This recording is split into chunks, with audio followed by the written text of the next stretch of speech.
Look at that. Diba? Guys, para sa ating episode ngayon, magluluto tayo ng madalas iulam ng mga sundalong Hapon sa barko noong World War II. Ano ba yan? Eto. Tanan, tanan, tanan, tanan. Ito yung Japanese curry alias battleship curry. At gawin natin yung version ko. Nakakatunaw yung sarap. Guys, makikita niyo yung recipe sa description ng video. Check nyo na lang. Kaya kung handa na kayo, tara, umpisa na natin to. Bawang. Sinachop ko lang to. Kahit barumbadong pag-chop, okay yan. Pwede nyo rin iwain ng maliliit, eh. Okay na yan. Sibuyas naman. Dahon ng sibuyas. Pinag-iwalay ko lang yung puti at yung green. Yan, itong puting part, igigisa ko to. At itong green, mag-garnish natin mamaya. Carrots, nabalatan ko na to. Ayos. Yung patatas naman.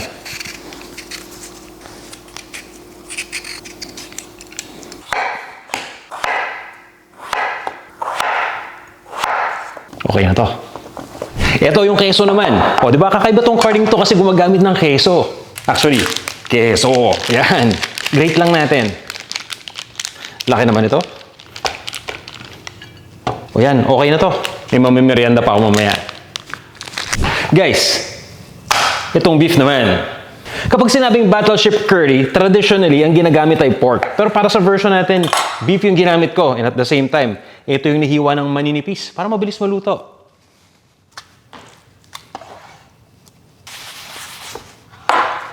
Asin at paminta, pinaghalo ko na. Sprinkle lang natin. Aba, mukhang uulanin pa ako ah. Tapos haluin na natin mabuti to. Mas maganda na i-separate na natin yung beef with each other para nang sa ganon, kumapit yung lasa ng asin at ng paminta. Di ba mas nakakagana kumain kapag umuulan? Yan, dadagdagan ko lang ng konting asin at paminta pa. Okay na yan. Pabayaan lang natin to ng mga 5 minutes. Tapos, magluto na tayo. Hala, ayaw mag-start. Sandali. Hindi ko pa yata naayos. Okay. Tara, game na talaga. Sa pagluto, napakabilis lang. Yan, habang papainit pa lang tong ating lutuan, may melted butter na ako dito. Actually, softened butter. So, pabayaan natin siya mag-melt. Yan. Tapos, maglalagay ako ng mantika. Used oil. Pero malinis, dahil mahal mga bilihin ngayon. O, diba? Dapat wise tayo. Konti lang. Nakakatulong tong oil para hindi masunog agad yung butter. Luto na ba yan? Mukhang nagugutom na yung boss ko. Bibilis ako na magluto. Lagyan na natin yung beef dito. Yan.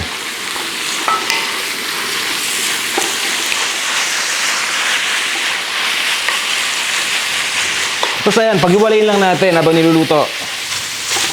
Yan, once na matuyo na guys. So kanina nagtubig, nung natuyo na. Ito na, lagyan na natin yung bawang.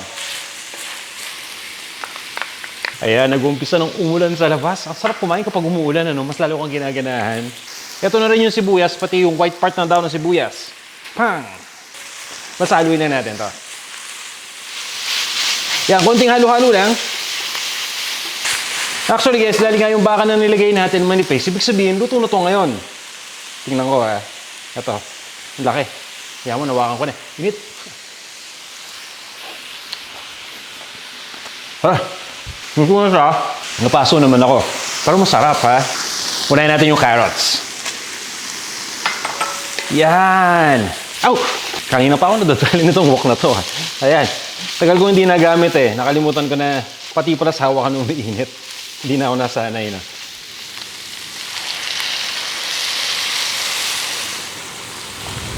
Ano kaya nararamdaman ng mga kusinerong Hapon habang nagluluto sila nito tapos binubomba sila, ano? Parang, Basta importante maluto to para makakain lahat. Yun, tapos nga, maglalagay na tayo ng Knorr beef cube. Yan, halo-halo lang. Curry powder.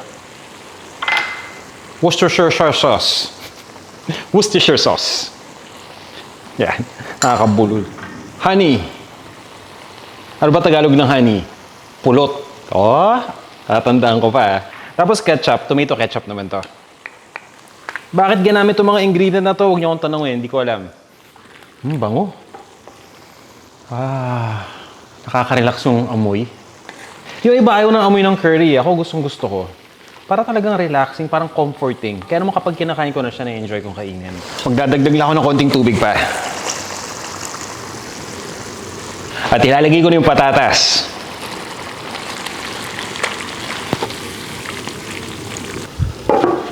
Lutuin lang natin sandali, mga 10 to 12 minutes. Ready na daw siya. Tingnan natin. Wow. So guys, nagdagdag nga pala ako ng tubig kanina. Para maging sosing-sosi naman to. Alam nyo ba na itong recipe na to, gumagamit ng kape? Narinig nyo yun guys, kape. So pwedeng brewed coffee. Kung brewed coffee, mga 1/2 cup. Pero ang gamit ko dito yung granule. So didiretso na natin. Siguro sinaserve nila ito tuwing breakfast. Or siguro para yung mga sundalo. No? Dapat kasi lagi silang handa, di ba? So yan nga, naglagay din tayo ng cheese. O di ba? May cheese din tong curry na to. Ano ba magiging lasa niyan? Malalaman natin mamaya. Halo-halo lang. Pati yung pagkulo, umamo yung tunog eh. Parang natuwa nung nilagyan ko ng kape at ng cheese. Then, lagay na natin itong slurry.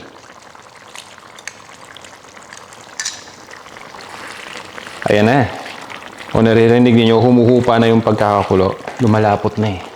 Lahatin na nga natin. O yan. Hindi na natin kailangan timplan to ah. Naasin na natin kanina yung beef at may paminta na rin yun.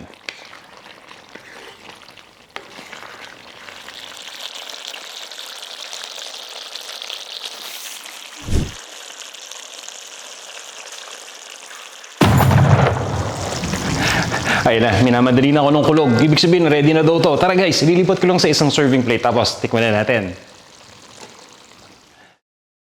Bango.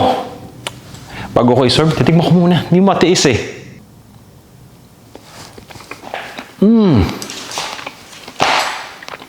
Nakakatunaw yung sarap. Lipat na natin dito. Guys, so. Guys, look at that. Diba? Okay, so ready na to. Sakto para sa mga nagda-diet. Tingnan nyo yung portion ng rice, diba? Dapat konti lang yung rice. So, ayan. Tapos lagyan na lang natin ito. Daon ng sibuyas, optional, pero para sa akin, nakakatulong magpasarap sa itsura. Ang bango-bango talaga. Guys, ito na yung ating version ng Japanese curry, alias Battleship Curry. Tara, tikman na natin. Guys, so, wow. Sosing-sosi. Ang sarap. Seryoso. Mabuti na lang pala, konti lang yung nilagay kong kanin para hindi maparami, no? Kung ito yung gagawin ninyong pambaon, sa eskwelahan, sa trabaho, sa outing, guys, solve na solve kayo dito. Napaka-comforting. Yun ang masasabi ko.